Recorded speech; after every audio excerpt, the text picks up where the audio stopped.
Okay, last time we talked about the purpose of literature and what you're trying to do in teaching literature, what are classical approaches to literature and the like. So now we're going to move into some actual literature and talk about its form and meaning and what you can do with it and with your students, whatever level they are. So today I want to start talking about poetry, which is really the foundational literary form. And it really is. I mean, every culture has poetry. What every culture does not have is prose, which shows maybe how we are so messed up in the West in this part of the time that poetry is what we find hard and difficult sometimes. But you go to a New Guinea tribesman in the jungle, they'll have poetry. You go to the Aboriginals in Australia, they'll have poetry. And every culture has poetry. And our older literature, our most classic literature, our most worthwhile literature that's part of our heritage that we want to convey, and so we want to teach to our students, it too is written in poetry. I mean, we think of poetry as the little lyric poems that we'll talk about, but epic is written in poetry. The Iliad, the Odyssey, the Aeneid, Dante's comedy, Milton's Paradise Lost. These are written in poetry. And a lot of those we may teach using translation, but I urge you, there are some prose translations. They'll just give you the story written in paragraphs. But it's not the story necessarily that conveys the greatness of these epics and what they have to shape the imagination of our students.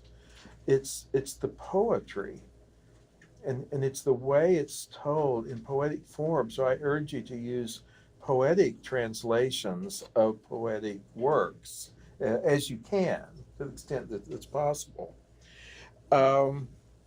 So you need to understand how poetry works, and you need to be able to convey it to your students so that they can read not only epic, but drama. Shakespeare's works are written in poetry. So are all the other great drama. I mean, if Shakespeare never lived, he'd still study 17th century drama, because all the other writers at his time are also incredibly, amazingly great. Ben Jonson, Thomas Kidd, Turner, Beaumont, and Fletcher. And there's never time to get to them in a typical curriculum, because you have to spend all your time on Shakespeare. But that's other great things too, and you may have occasion to teach those sometime, Marlowe. But again, all that is in poetry. In fact, it can even through the 1700s, most drama was written in poetry. And again, prose is what's rare, just from culture to culture. Poetry, though, is, I think, literature, its essential nature. And you can learn a lot about literature, including prose, really, if you understand poetry. So I want us to think about it a little while. And it is something you have to teach. When you're teaching literature, there are works that are really good for your students to read, and encourage that. But you don't necessarily have to teach them. You don't have to teach all works. Young adult fiction, they may be really into that. Fine, good. Get them reading for enjoyment. You want that. That's part of your goal. But necessarily have to teach that in your classes because it's easy enough without it. That's the point. That's why they're popular. And so what you're teaching are things that you may need to work on, and works that your students can learn how to read, other kinds of texts, even on their own, thanks to what they've learned about how you approach them in the classes, and they can read things on their own. But poetry, yeah, you kind of have to teach it at first, at least. I love this definition. A poem is a trap for meditation. A poem on something makes you meditate on it. It's a little meditation. Again, from a Christian point of view, this is helpful. Meditation is a religious act where you're contemplating scripture or some truth or some reality, some aspect of God's creation. And a poem makes the reader, again, in the imagination, meditate in a certain way. And that meditation can take very positive and beneficial and Christian forms. That's one definition to keep in mind. And so when you're approaching a work, what are they meditating on?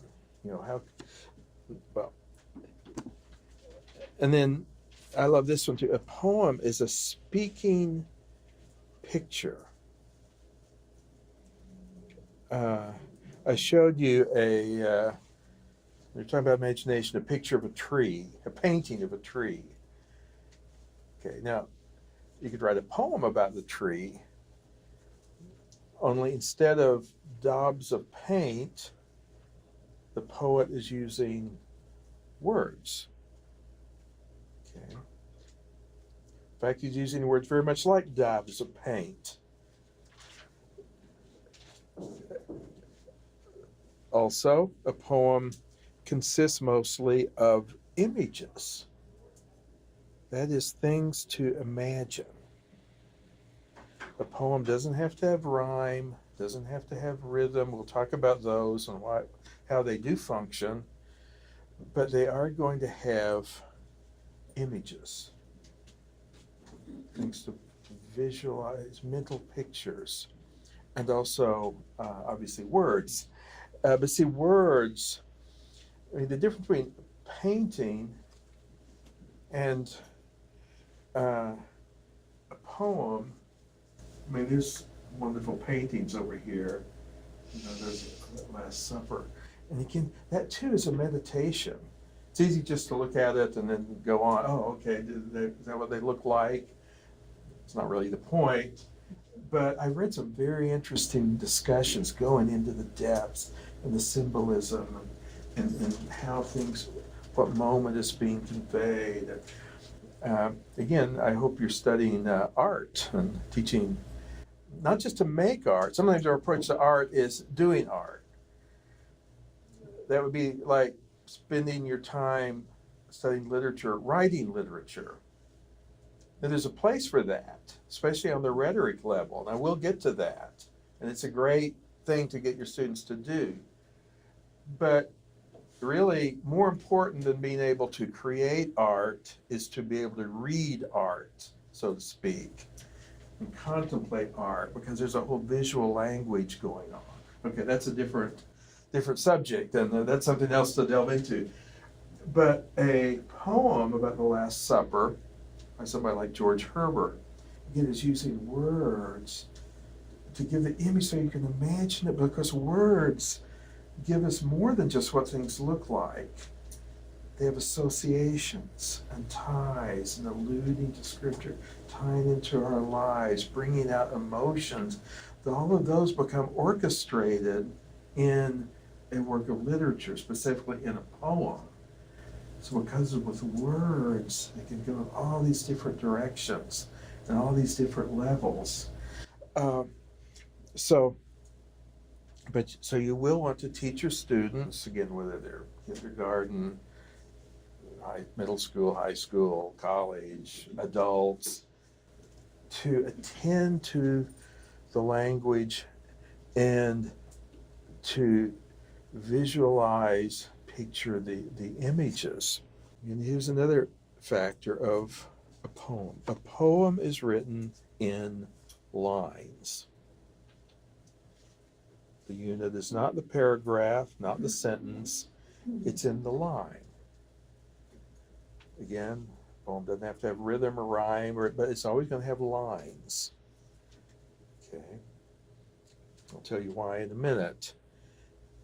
But every line of a poem is going to stand out, and you have to approach it line by line. And those lines are, in turn, form stanzas, form groupings, typically in one aspect. So another stanza lines on another aspect of what is being meditated upon. Now, in English,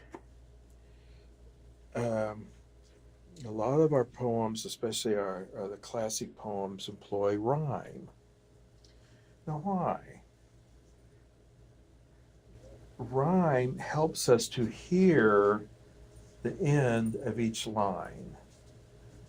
Okay, Mary had a little lamb, its fleece was white as snow, and everywhere that Mary went, the lamb was sure to go. Notice the rhyme scheme makes you hear the lines. And since lines are essential to poetic form, it's very important that we hear the lines. Okay. Now, I'm going to say more why that's important, but that's one function of rhyme. Poetry, especially the older poetry that we classical educators like the best, probably, often is an oral expression. Poetry was written to be said aloud, or even read aloud, or recited, heard. Free verse without rhyme, there really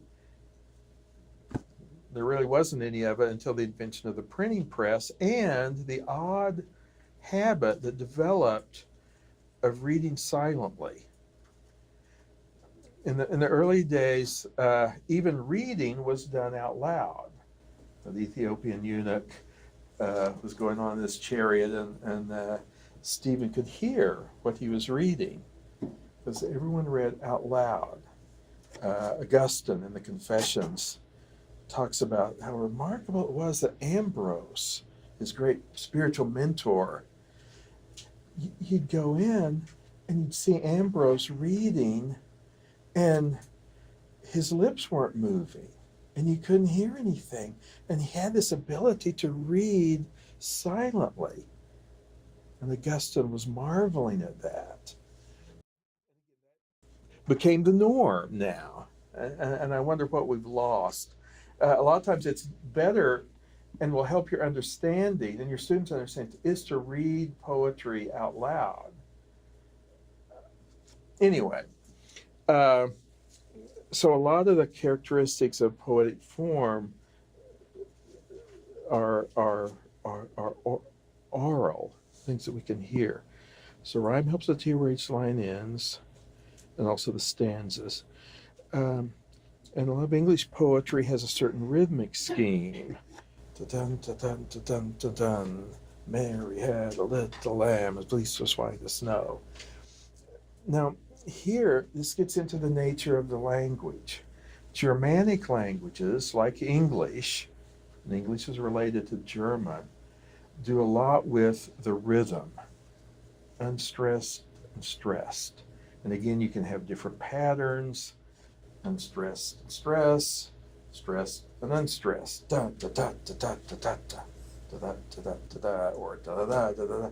You can have many combinations, and of course you can study the different terminology. Latin and Greek are not accentual languages. French. In French, every syllable is pronounced basically with the same stress. And so when you study Latin poetry or Greek poetry, that form uses an alternation of what we call short vowels and long vowels. And we have short, I and I. Letter I. Every letter, every vowel has two sounds. E, I. A, A. And so Latin classical poetry, Greek language, they have the same patterns, anapaests and trochaic and the like, but instead of being accent, it's a pattern of short syllables and long syllables. And of course, it's the duration. When you say short and long, because they actually are pronounced shorter or longer in different ways. And so the syllables may be short or may be long. And short, long syllable, short, long, short, short, long, short, short, long. And so in studying Latin or Greek, you have that. And of course, rhyme isn't going to be very important in highly inflected languages like Latin and Greek. I mean, there, the ending of a word determines its grammar. And so you have the same endings used over and over again. And so it's not going to have, to end a word with a certain sound to tie into the next line, same words ending in the same sound for the next line.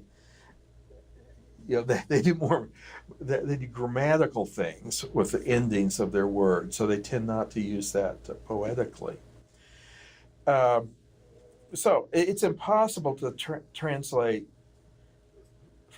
that form into English because we have an accentual language and they don't, and our poetry is different. So you'll have different kinds of translations, and usually it's into an English poetic form. And I'll talk about the most common approaches to that. Let's consider one we all know, Twinkle, Twinkle, Little Star. We talk about lyric poetry, and of course that's the same word we use for the lyrics of a song, the lyric of a hymn. And the one place poetry has survived is in songs. And so you'll find even students say, "Oh, I hate poetry." They're always listening to music on their iPhone. And those words, the lyrics of the songs, often have a great impact, and they're influential to them. Maybe not in good ways, but that shows that it's a living form, and attending to. But it's poetry with all of the other. Also poetry. In fact, it's very conservative poetry, rap music. It's all rhythm and all rhyme. There's no melody very often, but it actually still, notice how it holds on to those very traditional poetic elements.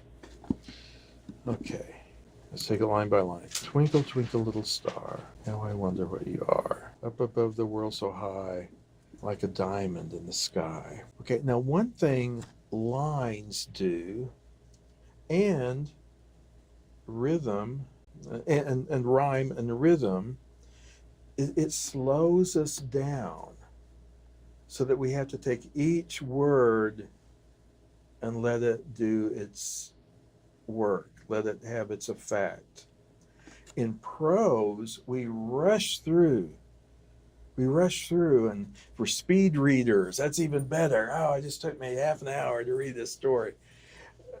And prose is written so that we rush through, but poetry has a form that makes us slow down. So with a line, you have to take each line separately, and then you have to take each word separately. And here's a poem that you all know by heart, and you always have. But notice the elements. It's written in lines, and it's written in images. So to consider, here's a visual image, a star it's twinkling. The effect of light, that it's not just an object. The star, the light is moving, and the repetition of the line, twinkle twinkle. It has that. It's continuing. So you should picture it, moving, twinkling, and then twinkling again. Okay, it's a very vivid image, description of a star. Okay, how I wonder what you are. Okay, now notice it's bringing in feelings. The star creates a sense of wonder. Notice that's very biblical. The Psalms, which are poems written in lines with images, you have to attend to every word. It's up to all of these things we're talking about. Supremely, the Psalms are so great. When I consider the heavens, the work of thy hand, Lord, what is man that thou art mindful of it? It's that same universal feeling of looking at stars at night and being filled with awe and wonder, and here, what are you? And again, just say, oh well, it's a gaseous mass in the far galaxy, engineered by nuclear fusion, and that's not the point. That's properly, science should not take away wonder, but it increases our wonder of how amazing the creation is. Okay, and then reflecting, it's so far above the world. Okay, like a diamond in the sky, and comparing something huge and vast or to something small and precious. And what do diamonds do? If we're to describe a diamond, what? They what? They sparkle? Yeah, they twinkle. They sparkle. Another word for twinkle. So again, something high above the earth, beautiful, mysterious, twinkling light, and then to something small and tiny, but also twinkling. And then the preciousness of the diamond, how valuable it is, how valuable the star is. Diamonds are expensive. Stars are free. The sky is just chock full of them. Okay, but again, notice what happened. Just to talk about just the literal significance of it, just thinking about it as a poem, notice how it's working. It doesn't work if you just sing it real quick and then go on to something else. No. Poetry, you have to linger on it.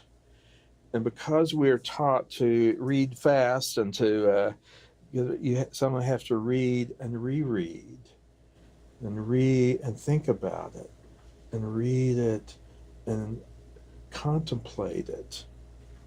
Okay, that's the only way you'll get into the riches of a poem. Again, songs are poems, and this is the way you can engage someone. Again, they may or not be classic songs, but you can take songs that they like and then say, let's talk about that song, and show the poetic element. I think I'm a Hank Williams fan. I think this rises to the level of classic. Been said in one of the most poignant, sorrowful songs in their music. I won't spend a lot of time on it. But notice it's working with images and association and feeling, and how the sound of the whippoorwill when he's so lonely. And at this point we don't know why he's lonely, but everything reminds him. Later the spoiler is that the one he loved has left him, and it's a night and he can't sleep. He goes outside and everything reinforces his devastating loneliness. The sound of the birds, the midnight train going off in the distance. I'm so lonesome I could cry. Again, the images, the emotion, how the images carry the emotion. And again, notice that the lines are grouped in stanzas. You see this very clearly in songs. They have stanzas where the music repeats, and that goes along with the with the lyric poetry. He can't sleep, and the night seems so long, and time goes crawling by. Figures of speech, imagine time as something that is an animal or as a person just crawling so slowly. Begin to talk about the difficult and complex things in terms of something tangible. Robin weep, the robin has lost the will to live like him. Fall, the seasons. Oh, here's a star. Okay, this must be why I picked this one. We saw the contemplation of the star, twinkle, twinkle, little star. Hear the silence of a falling star. It's totally noiseless. It's a meteor, yeah, but it looks like a star that's falling. Lights up the purple sky. And as I wonder where you are, I'm so lonesome I could cry. Where are you? Where is she? Anyway, this is a great song lyric, I think. But again, it illustrates, this is poetry. The repetition of lines. Poems often do that. And of course, that's always very important. Again, hymns, that's something you can do. Tie into your Christian instruction. Study classic hymns as poems. You learn a lot about both the hymn and poetry. Again, images.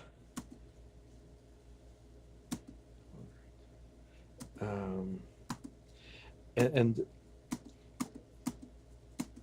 there's a continuing, in Mighty Fortress, there's continuing figures. Again, you have figures of speech and parallels that are isolated, but then they form into a bigger constellation of meaning. Here, you have the images of the fortress. Mighty fortress is our God. A trusty shield and weapon. Okay, who has a shield and weapon? What do you have to visualize if you're visualizing shield and weapon? Soldier. Who? Soldier. Yeah, soldier. Or in who has a what are soldiers who have a castle? Yeah, knights. This is a great picture of medieval warfare. Okay, we have an old evil foe. That means deadly woe. Deep guiling great might are his dread arms in fight. So the devil also is armed and dangerous. And it's setting up a conflict.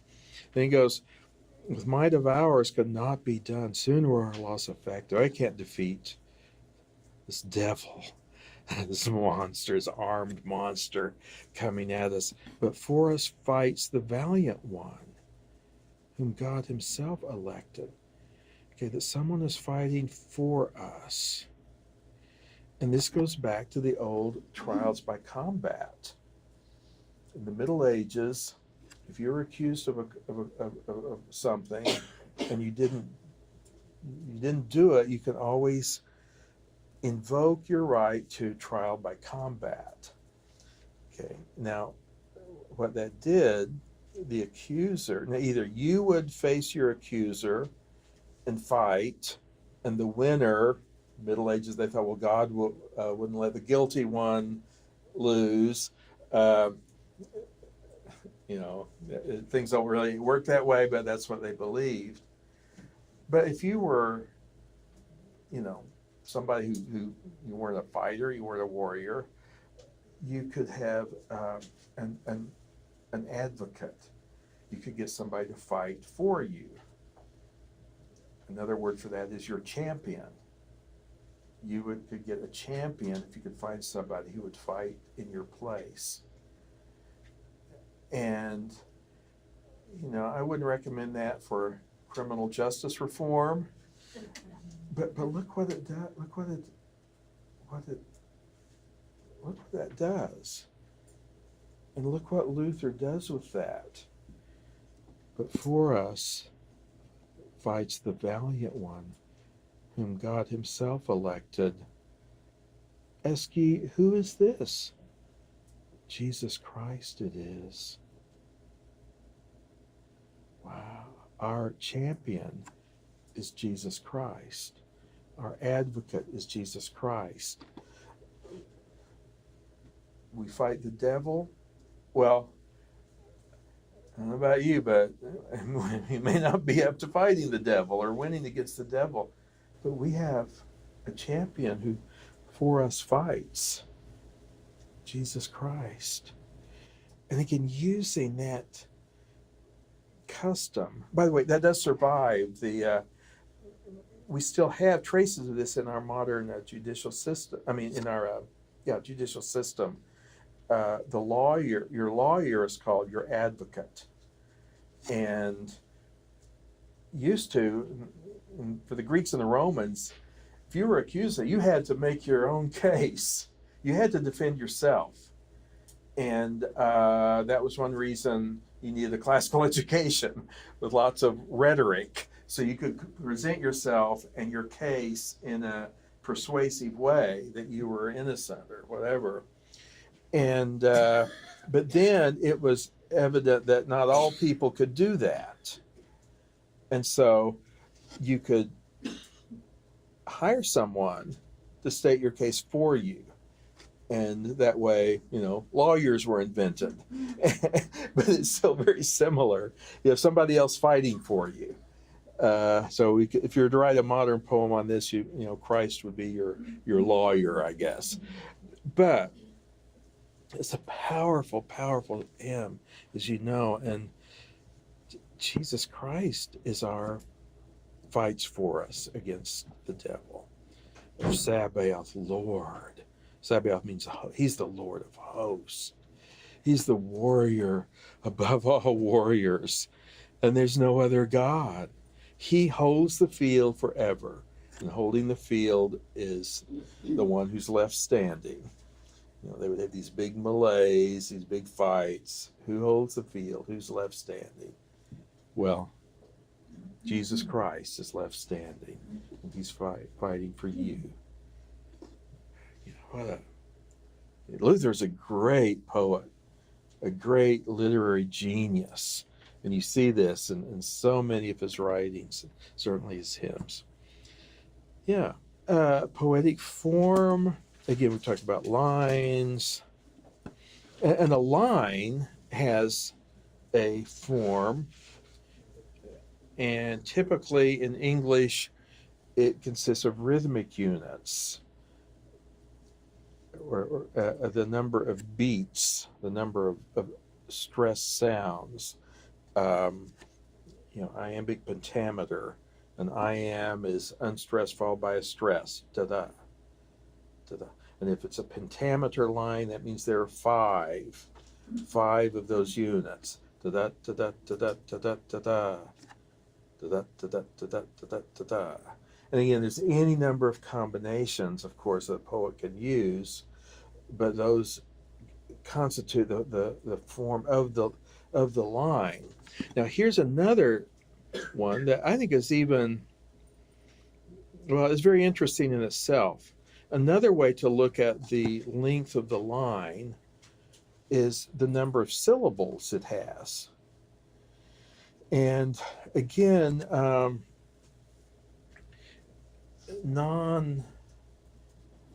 language that don't do a lot with the stress. Their poetry is often built around the number of syllables. For such as Japanese poetry, you've heard of haikus, line of 5 syllables, line of 7 syllables, line of 5 syllables. And that's a good exercise to look at haikus when you're teaching poetry or having your students write poetry. It's very short, but it forces them to learn a lot about the poetic line and about the language to say what you want to say. It almost always includes images in 5 syllables. Here, let's go back. This is especially important in songs. You notice in the hymn book, I always like to see who wrote the hymn. That's often when you reproduce it all and print it in the bulletin, they leave out to me the most interesting things a lot of times. I like to use the actual book. At the bottom, it will give the author, the composer, the music, the date, and other information about it. And then you'll have something like this. Or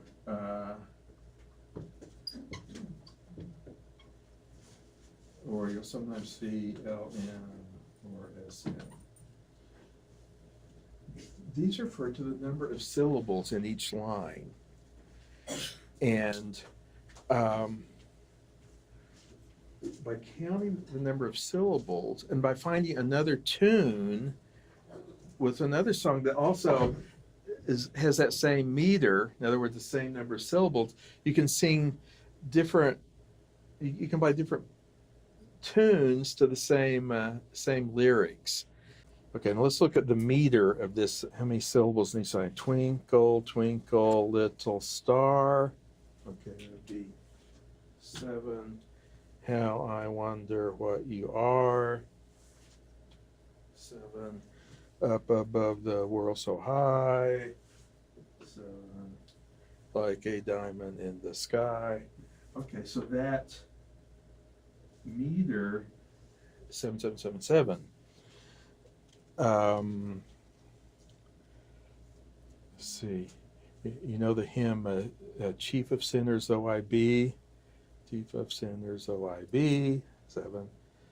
Jesus Christ has died for me.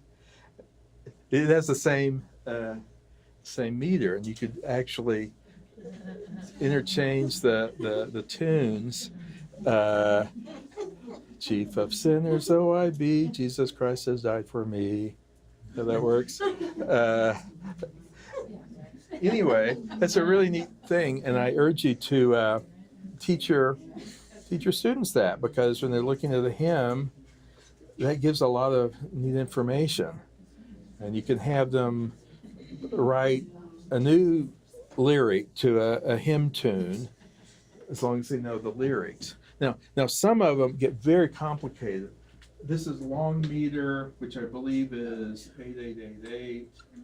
This is short meter, which I think is 6666. But you have all kinds of variations. But some are very irregular. A mighty fortress is our God. Luther is just going on and all, and you cannot sing that to another tune, I don't think, because it's kind of irregular in the length of the line, and they're different poetic genres, usually based on the form. For example, one form is the sonnet, and it is defined as 14 lines of iambic pentameter, rhyming, ABBA, ABBA, CD, ECE. Very famous. So many poets have turned to the sonnet. But again, it's 14 lines,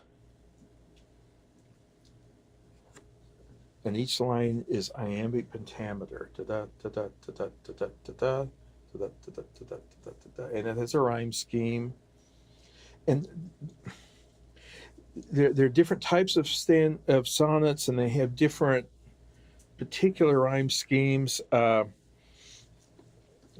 usually there are A, B, C, D, E, 5 sounds that the poet is using. And these in turn form stanzas within the sonnet. Yeah, okay. So, 2 stanzas. Octave means what as far as numbers? 8. So you have the first 8 lines, and then you have the sestet, which means 6. So 8 plus 6 is 14. So the first 8 lines, usually in the original form, only had 2 sounds for 8 lines. Now, to understand a sonnet, you need to know this is not just decoration, the rhymes and scheme. Each stanza does something differently based on the form. So the first 8 lines tend to express some kind of tension. The poet is writing about a problem. There's a conflict, something he's struggling with. Just as the form, he's struggling with the form too. To say all this with only 2 rhymes and this really hard alternating, enveloping stanza. Then in the last 6 lines is a release of the tension, a solution to the problem, a change in the feeling, a relaxation. And there, the rhyme scheme gets really easier. C, D, E. Here there are 3 sounds for the last 6 lines, and actually those can be in just about any order. The sestet is flexible, whereas the octave is strict. Here's one. Notice what I mean by ABBA. We started with that clock. We're going to end with my watch. Just give me about 2 more minutes. Notice thee, so, overthrow, me. Again, the rhymes with me. Then the 2, so, and overthrow rhyme. Then it's repeated, be, the same A, flow, go, delivery. And then men dwell well, then eternally die. Okay, so then the sestet is difficult. This is a great one of Donne's holy sonnets on Christian themes. Death, be not proud, though some have called thee mighty and dreadful, for thou art not so. Again, personification of death is like a person. Death, you don't be proud. Some have called you proud, called you mighty, dreadful. You're not. For those whom thou thinkst thou dost o'erthrow, die not, poor death, nor yet canst thou kill me. And like, well, he's doing a poor death, feeling sorry for this poor guy. He's putting death down. From rest and sleep, which but thy pictures be, much pleasure. Then from thee much more must flow. And soon as our best men with thee do go, rest of their bones and soul's delivery. Again, comparing death to sleep. The closest thing we know to death is sleep. But we like to sleep. Sleep is not a bad thing, a scary thing. We want to sleep as much as we can. And again, see how he's making us meditate and think about death in a completely different way. They're a slave to fate, chance, kings, and desperate men.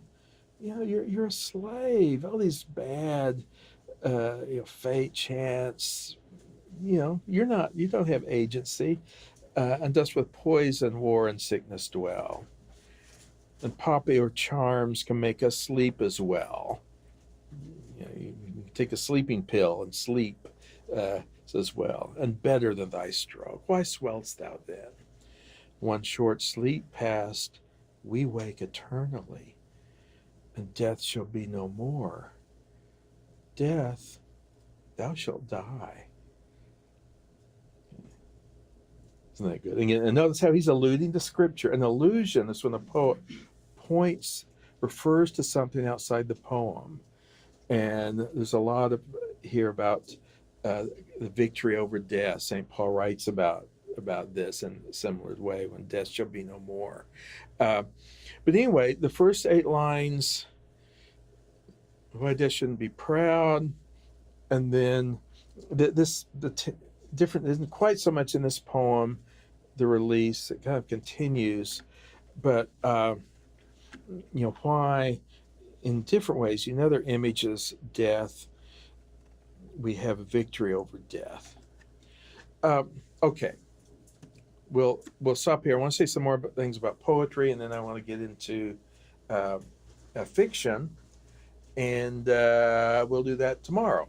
So thank you.